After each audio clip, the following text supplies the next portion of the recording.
Hello friends, welcome to TrendTech Guide. Today I'll show you how to delete a YouTube channel. So let's start. First of all, you can see I am here in my YouTube interface. Now I'll go to this create, add, upload video. After that I'll close this interface and over here I'll go to this settings. And over here you'll find this interface. Go to this channel and go to advanced setting. After that, scroll down and you'll find this remove YouTube content.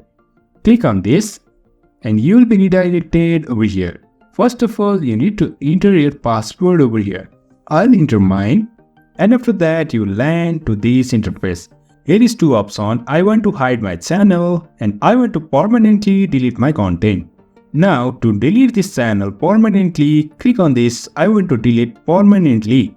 And check this all over here. And after that, click on this delete my content. And again, you will be asked to enter your email address. Now, I'll enter mine. And as soon as you enter your email address, click on this delete my content. And you can see my channel is deleted on YouTube. So in this way, we can delete a YouTube channel. If you find this helpful, don't forget to subscribe. Have a good time.